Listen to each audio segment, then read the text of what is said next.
الحمد لله الفتاح المنان ذي الطول والفضل والكرم والإحسان وفضل ديننا على سائر الأديان ومحى بحبيبه وخليله محمد عبادة الأوثان ونشهد أن لا إله إلا الله لا خالق إلا الله ولا رزاق إلا الله لا مالك إلا الله ولا محيي إلا الله ولا مميت إلا الله وحده لا شريك له وحده بوحدة موحدا وحيدا وأحدا بلا مدد وجدد ونصب ووصف في الكمال لا شريك له ولا نظير له ولا مثيل له ولا مثل له ولا مثال له ولا جلد بلد وصف عيب كاب بيت خصم له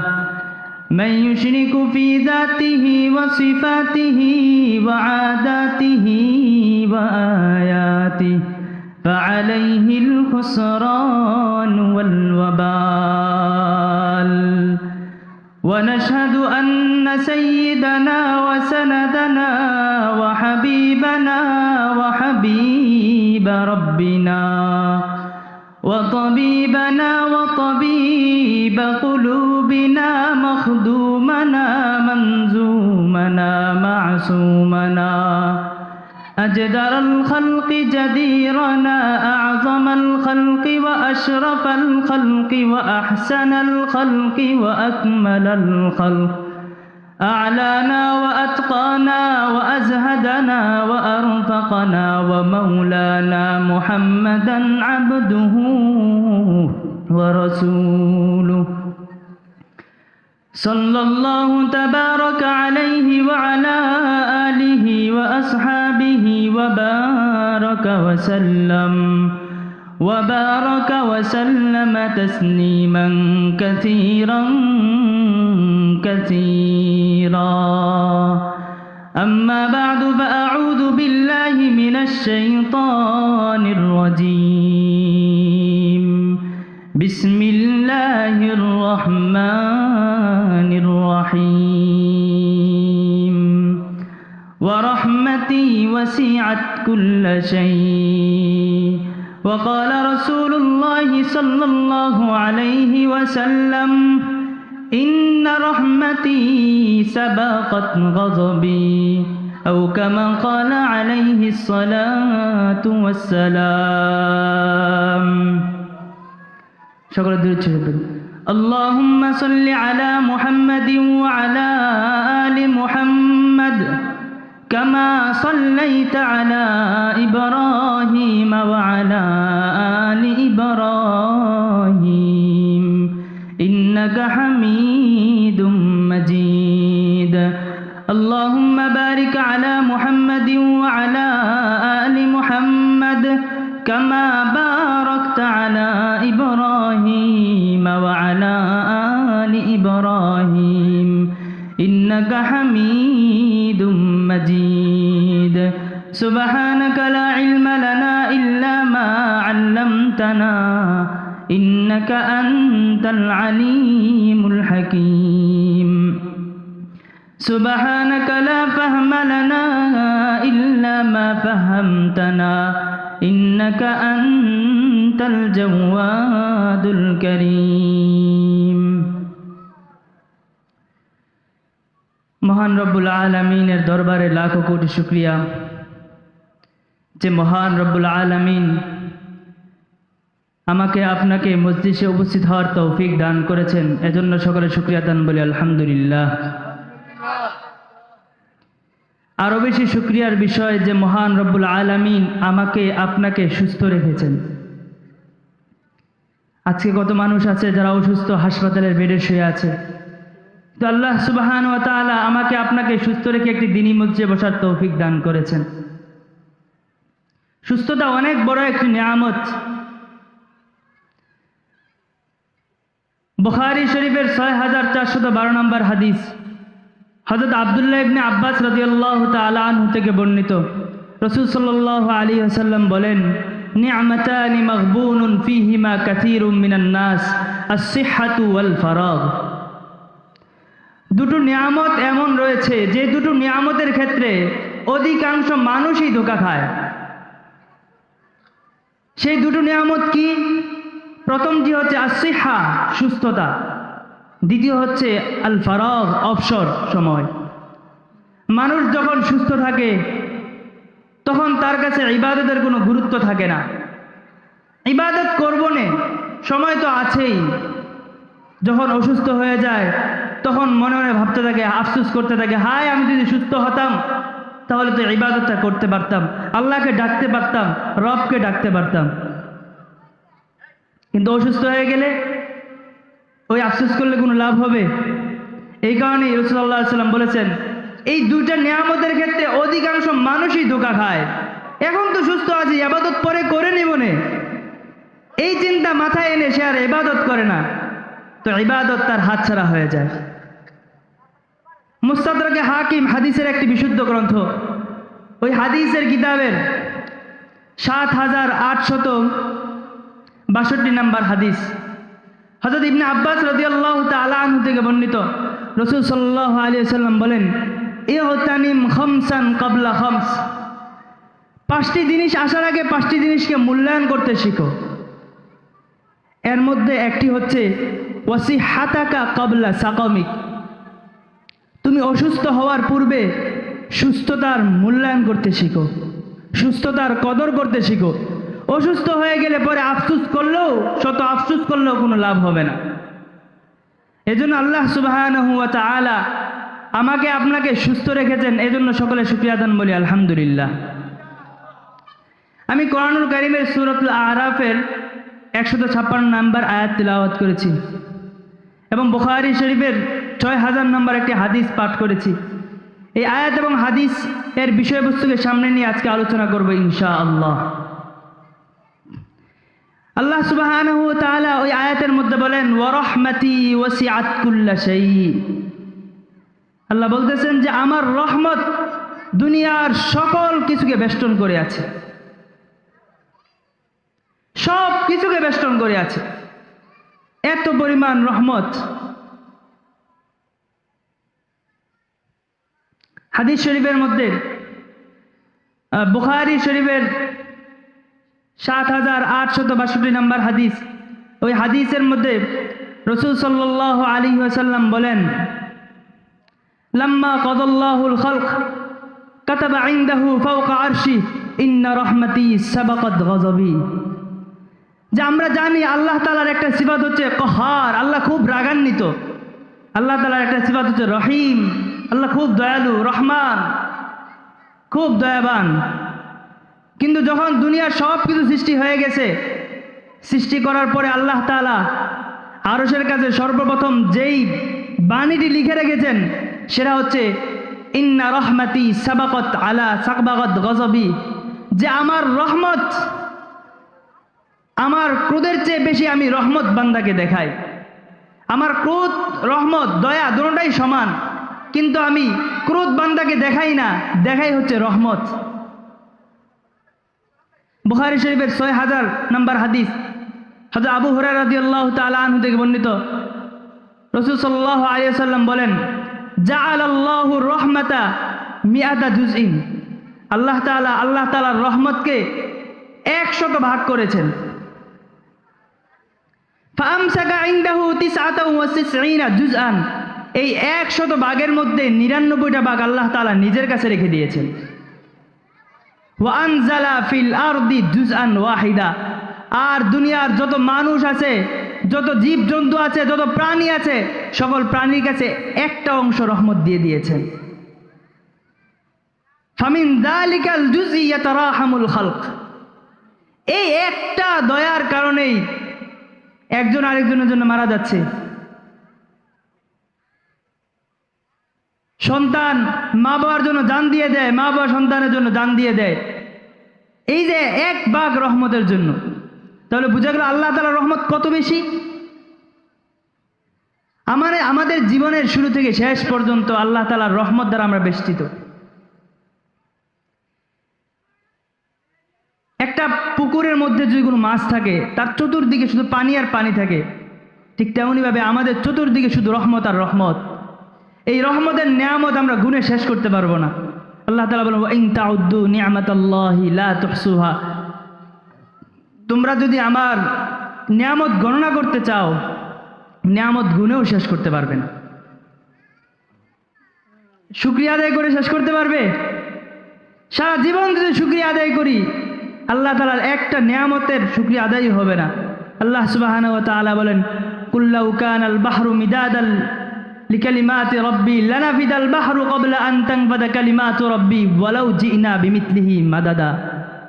দুনিয়ার যত পানি আছে সব পানি কালি হয়ে গেল, ওই কালি দিয়ে আল্লাহ তাআলার শুকরিয়া আদায় করা হলো, তাহলে আল্লাহ তাআলার কিঞ্চিত পরিমাণ নিয়ামতের শুকরিয়া আদায় করাও হবে না। আরেক আয়াতের মধ্যে আল্লাহ বলেন, ওয়ালাউ আন্না মা ফিল আরদি মিন শাজারাতিন আকলাম ওয়াল বাহরু ইয়ামুদ্দুহু মিন বাদি সাবআতু আবহুর মা নাফিদাত কালিমাতুল্লাহ। দুনিয়ার যত গাছপালা আছে সব যদি কলম হয়ে যায়, আর যত পানি আছে সব যদি কালি হয়ে যায়, এই পানিকে যদি আরো 7 গুণ বাড়ায় দেওয়া হয়, ওই সব কালি দিয়ে ওই কলম দিয়ে যদি আল্লাহ তাআলার একটা শুকরিয়া, একটা নিয়ামতের শুকরিয়া আদায় করতে থাকে, তাহলেও শেষ হবে না। কবি বলেছেন, সারে দুনিয়া হু কে কালি মখলুকাত তামাম কলম, জিন্দগি বার লিখতে রাহু না হুয়ে তারিফ খতম। আল্লামা শেখ সাদি রহমতুল্লাহি আলাইহি উনি এক কবিতা লিখেছেন, ওই কবিতার মধ্যে বলেছেন, আগার শুক্রে হক্তা বরুজে শুমার গুজারি নাবাশত একে আজ হাজার। জীবনের শুরু থেকে নিয়ে শেষ পর্যন্ত যদি, কিয়ামত পর্যন্ত যদি আল্লাহ তাআলার একটা নিয়ামতের শুকরিয়া আদায় করতে চাই, তাহলে একটা নিয়ামতের শুকরিয়া আদায় করে শেষ করতে পারবো না। তো এত পরিমাণ আল্লাহ তাআলার রহমত, দয়া এবং নিয়ামতের মধ্যে আমরা ডুবে আছি। আমরা চিন্তা করে দেখি কি পরিমাণ রহমত দয়ার মধ্যে আমরা নিমজ্জিত। একসময় আমরা ছিলাম না, আমাদের অস্তিত্ব দুনিয়াতে ছিল না। আল্লাহ তাআলা বলেন, হাল আতা আলাল ইনসান হিনুম মিনাদ দাহর লাম ইয়াকুম শাইআম মাযকুরা। এমন একটা সময় ছিল মানুষ বলতে কোনো কিছুই ছিল না, মানুষ যে ডাকা হবে এর কোনো অস্তিত্বই ছিল না, এটা উল্লেখের কোনো বিষয়ই ছিল না। কিন্তু আল্লাহ সুবহানাহু ওয়া তাআলা দয়া করে, মায়া করে, ইন্না খালাকনাল ইনসান মিন নুতফাতিন আমশাজ নাবতালি, যে আল্লাহ তাআলা দয়া করে, মায়া করে আমাকে আপনাকে দুনিয়াতে সৃষ্টি করেছেন। আল্লাহ তাআলা আজকে যদি চাইতেন আমাকে মানুষ না বানিয়ে প্রাণীও তো বানাতে পারতেন, কুকুর বানাতে পারতেন না, গাছপালা বানাতে পারতেন, কিন্তু আল্লাহ তাআলা আমাকে আপনাকে মানুষ বানিয়েছেন, যে মানুষকে বলা হয় আশরাফুল মাখলুকাত। আল্লাহ তাআলা কোরআনে বলেন, ওয়ালাকাদ কাররামনা বানি আদম, আমি মানব জাতিকে সর্বশ্রেষ্ঠ দান করেছি, শ্রেষ্ঠত্ব দান করেছি। এই শ্রেষ্ঠ মানুষ, শ্রেষ্ঠ সৃষ্টি জীব হিসাবে আল্লাহ সুবহানাহু ওয়া তাআলা আমাকে আপনাকে বানিয়েছেন। শুধু এতটুকুই, আমাকে আপনাকে ঈমান দিয়েছেন আল্লাহ সুবহানাহু ওয়া তাআলা। ঈমান স্বাভাবিক কোনো বিষয় না, দিন যে আমরা পেয়েছি এটা স্বাভাবিক কোনো বিষয় না। আল্লাহ সুবহানাহু ওয়া তাআলা কোরআনের এক আয়াতের মধ্যে বলেন, রুবামা ইয়াওয়াদ্দুল্লাযীনা কাফারু লাউ কানু মুসলিমিন। হাসরের ময়দানে যখন জান্নাতীরা জান্নাতে চলে যাবে, জাহান্নামীরা জাহান্নামে চলে যাবে, তখন কিছু সংখ্যক মুসলমান থাকবে যারা দুনিয়াতে গুনাহগার ছিল, নামে মাত্র মুসলমান ছিল, তারা জাহান্নামের আগুনে জ্বলতে থাকবে। আর এই তাদেরকে দেখে কাফেররা, মুশরিকরা টিটকারি মারবে, কি লাভ হয়েছে তোমাদের? দুনিয়াতে তোমরা মুসলমান নামে ছিলে, আমরা কাফের ছিলাম, আমরাও আগুনে জ্বলতেছি, তোমরাও আগুনে জ্বলতেছো, লাভটা কি হয়েছে? এই কথা যখন শুনবে আল্লাহ তাআলা রহমতে দোষ এসে যাবে, তখন আল্লাহ তাআলা আদেশ করবেন, যারা দুনিয়াতে একবার হলেও নামে মুসলমান ছিল, কালিমা পড়েছে, তাদেরকে জাহান্নামের আগুন থেকে বের করে জান্নাতে প্রবেশ করিয়ে দাও। যখন তাদেরকে জান্নাতে প্রবেশ করা হবে, তখন ওই কাফের আফসোস করে বলতে, রুবামা ইয়াওয়াদ্দুল্লাযীনা কাফারু লাউ কানু মুসলিমিন, হায় আমি যদি মুসলমান হতাম। এইভাবে আফসোস করতে থাকবে। তো আল্লাহ সুবহানাহু ওয়া তাআলা আমাকে আপনাকে মুসলমান বানিয়েছেন। ইসলাম তো সকল নবীদের উম্মতরাই মেনেছে। আমাকে আপনাকে তো যে আদম আলাইহিস সালামের উম্মত বানাতে পারতেন, আমাকে আপনাকে তো মুসা আলাইহিস সালামের উম্মত বানাতে পারতেন, কিন্তু তা না করে সর্বশ্রেষ্ঠ নবী মুহাম্মদুর রাসূলুল্লাহ সাল্লাল্লাহু আলাইহি ওয়াসাল্লাম উম্মত বানিয়েছেন। যেই নবীর উম্মত হওয়ার জন্য অন্যান্য নবীরাও আকাঙ্ক্ষা করত। মুসা আলাইহিস সালামের ব্যাপারে বর্ণিত আছে, উনি বলেছেন, লাউ কুনতু মিন উম্মতি মুহাম্মদ সাল্লাল্লাহু আলাইহি ওয়াসাল্লাম, হায় আমি যদি মুহাম্মদ সাল্লাল্লাহু আলাইহি ওয়াসাল্লাম উম্মত হতে পারতাম। আরে আমরা কেমন নবী পেয়েছি।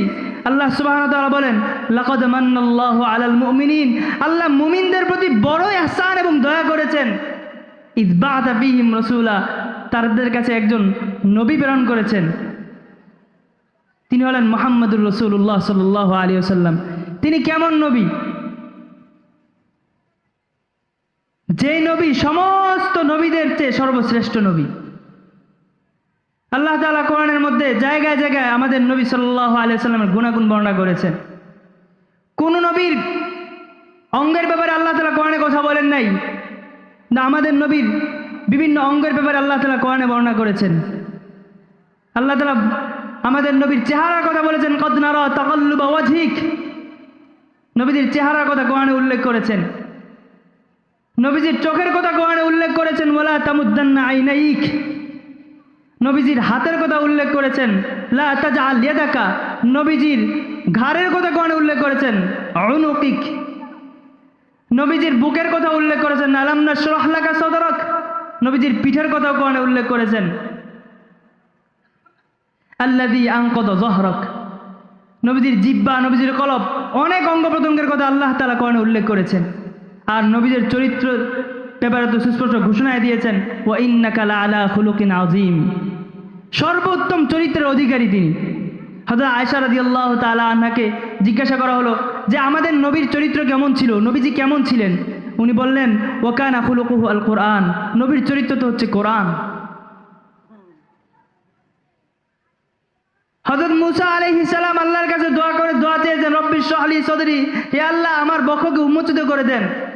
উনি দোয়া চেয়েছেন ওনার বক্ষ যেন আল্লাহ উন্মোচিত করে দেন।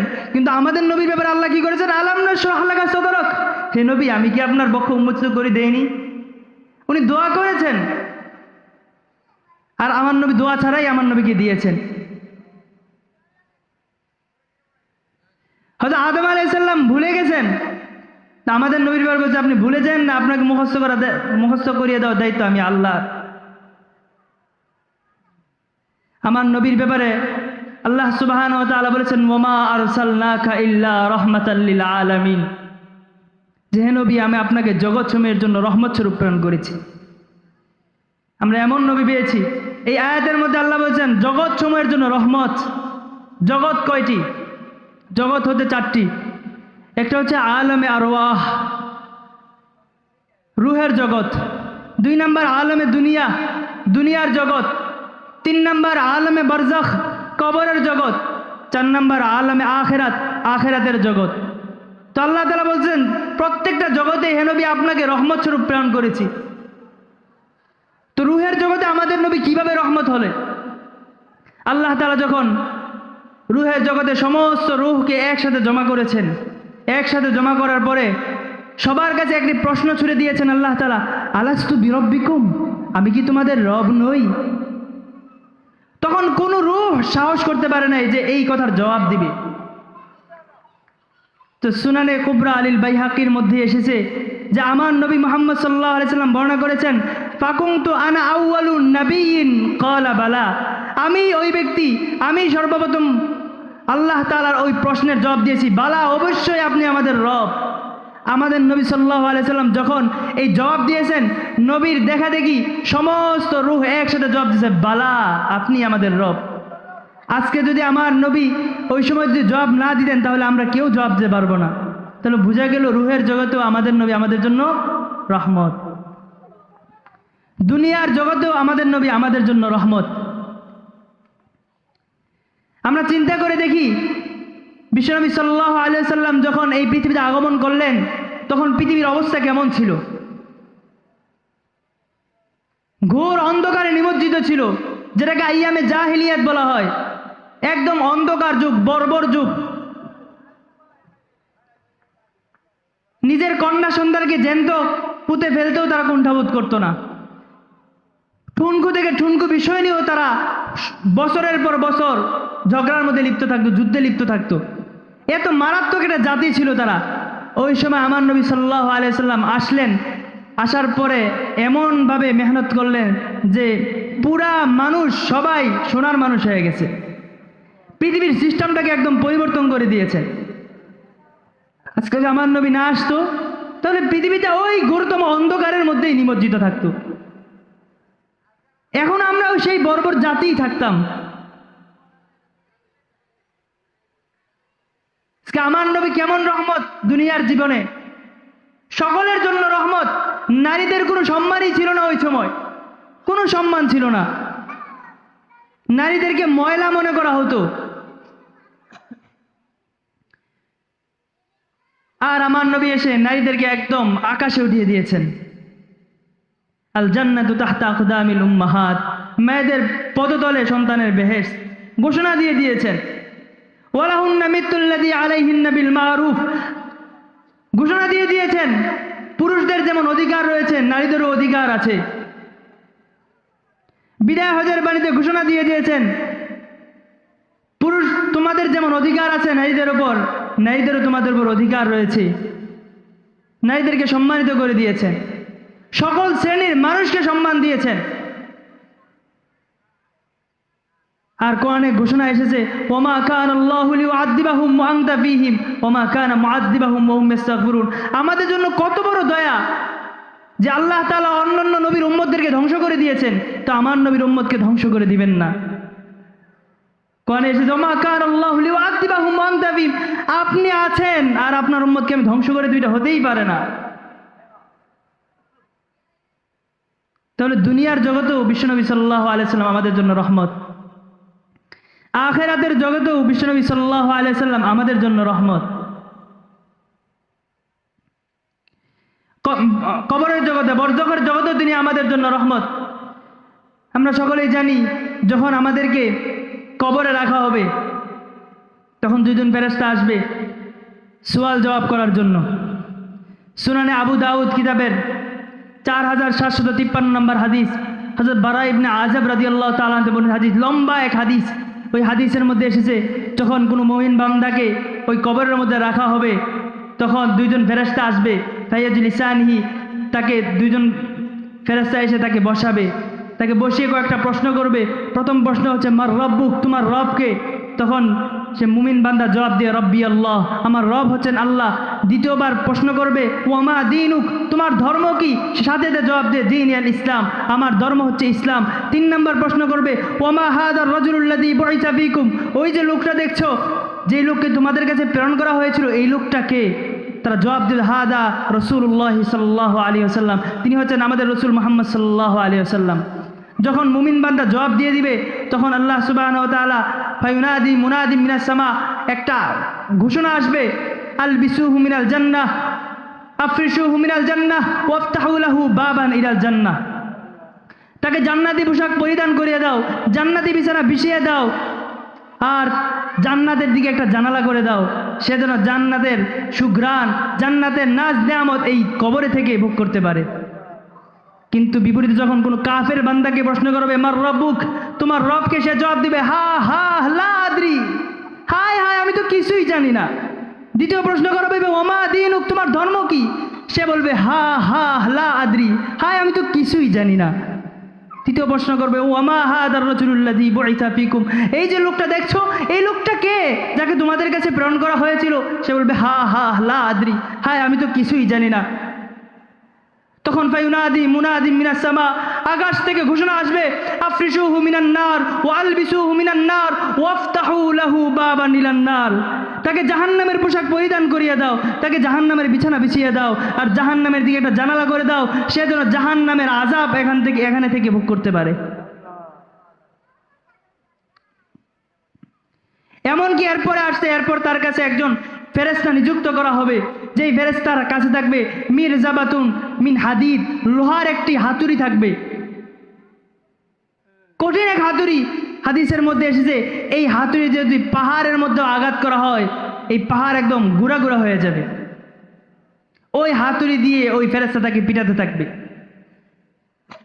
তো দেখেন এই জায়গার মধ্যে আপনি কবরের এই ঘাটি থেকে পার হতে হতে 3টা প্রশ্নের উত্তর দিতে হবে। 1 নাম্বার রবকে, 2 নাম্বার দিন কি, 3 নাম্বার হচ্ছে ওই যে লোকটা, এই লোকটাকে।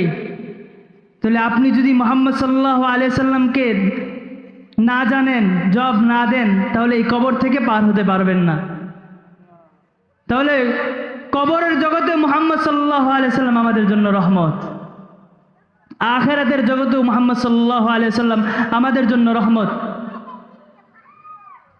যখন বুখারী শরীফে, মুসলিম শরীফের 193 নম্বর হাদিস, হযরত আনাস বিন মালিক রাদিয়াল্লাহু তাআলা আনহু থেকে বর্ণিত হাদিস, ওই দীর্ঘ এক হাদিস, ওই হাদিসের মধ্যে এসেছে রাসূল সাল্লাল্লাহু আলাইহি সাল্লাম বলেছেন যে কিয়ামতের দিন সকল মানুষকে যখন হাসরের ময়দানে উপস্থিত করা হবে, এখন আল্লাহ তাআলা বিচার কার্য শুরু করবেন না। মাথার অর্ধ হাত উপরে সূর্য থাকবে, মানুষ ঘামতে থাকবে, অস্থির হতে থাকবে, এখনো কেন বিচার কার্য শুরু করা হচ্ছে না, অস্থির হয়ে যাবে। তখন লোকেরা মিলে হযরত আদম আলা নবীনা ওয়া আলাইহিস সালাতু ওয়াস সালামের কাছে যাবে, গিয়ে বলবে হে নবী, আপনি আল্লাহর কাছে একটু সুপারিশ করুন, আল্লাহ যেন তাড়াতাড়ি বিচার কার্য শুরু করে দেয়। উনি বলবে আমি তো আর উপযোগী না। অমুক নবীর কাছে যাও, ইব্রাহিম আলাইহিস সালামের কাছে পাঠাবে, ইব্রাহিম আলাইহিস সালাম না আমি আর উপযোগী না। হযরত মুসা আলাইহিস সালামও বলবে আমি আর উপযোগী না। এভাবে করতে করতে হযরত ঈসা আলাইহিস সালামের কাছে যখন পাঠাবে, ঈসা আলাইহিস সালাম বলবে হ্যাঁ আমি আর উপযোগী না, তবে আমি এমন একজন ব্যক্তির সন্ধান দিচ্ছি যিনি এর উপযোগী এবং তোমরা যার কাছে গেলে লাভ হবে, তার কাছে যাও, তিনি হচ্ছেন মুহাম্মদুর রাসূলুল্লাহ সাল্লাল্লাহু আলাইহি ওয়াসাল্লাম। যখন ওনার কাছে যাবে, ওনার কাছে যাওয়ার পরে তিনি বলবে হ্যাঁ আমি আর উপযোগী, তখন তিনি সেজদায় পড়ে যাবে। সেজদায় পড়ে গিয়ে আল্লাহ তাআলার এমন প্রশংসা করবে যে প্রশংসা পূর্বে কখনো করেনি। আল্লাহ তাআলা তার অন্তরে এমন প্রশংসা ঢেলে দিবেন। যখন এই অবস্থা হবে, তখন আল্লাহ সুবহানাহু ওয়া তাআলা ডাক দিবেন ইয়া মুহাম্মদ ইরফা রাসাক, হে মুহাম্মদ তুমি তোমার মাথা উঠাও, কুল তুসমা, তুমি যা বলো তা শোনা হবে, ওয়াশফা তুশাফা, তুমি যা সুপারিশ করো তোমার সুপারিশ গ্রহণ করা হবে, তুমি কিছু চাও। তখন মুহাম্মদ সাল্লাল্লাহু আলাইহি ওয়াসাল্লাম একটা জবাব দিবে ইয়া রব্বি উম্মতি উম্মতি, হে আমার রব, আমার উম্মতের কি হবে, আমার উম্মতের কি হবে। এই জবাব শুনে আল্লাহ তাআলা বলবেন আখরিজ মান কানা ফি কলবিহি মিসকালু শাঈরাতিন মিন ঈমান, যার অন্তরে জবের দানা পরিমাণ ঈমান আছে তাকেও জাহান্নামের আগুন থেকে বের করে নিয়ে আসো। মুহাম্মদ সাল্লাল্লাহু আলাইহি ওয়াসাল্লাম ক্ষান্ত হবেন না, আবার সেজদায় পড়ে যাবেন, আবার আল্লাহর প্রশংসা করতে থাকবেন। আল্লাহ বলবেন ইয়া মুহাম্মদ ইরফা রাসাক কুল তুসমা ওয়াশফা তুশাফা, তুমি যা চাওয়ার চাও, তোমার সুপারিশ আমি গ্রহণ করব। তখন মুহাম্মদ সাল্লাল্লাহু আবার বলেন ইয়া রব্বি উম্মতি উম্মতি, হে আমার রব, আমার উম্মতের কি হবে, আমার উম্মতের কি হবে। তখন আল্লাহ তাআলা জবাব দিবেন আখরিজ মান কানা ফি কলবি মিসকালু খারদালিন মিন ঈমান, যার অন্তরে সরিষার দানা পরিমাণ ঈমান আছে তাকেও জাহান্নামের আগুন থেকে বের করে নিয়ে আসো।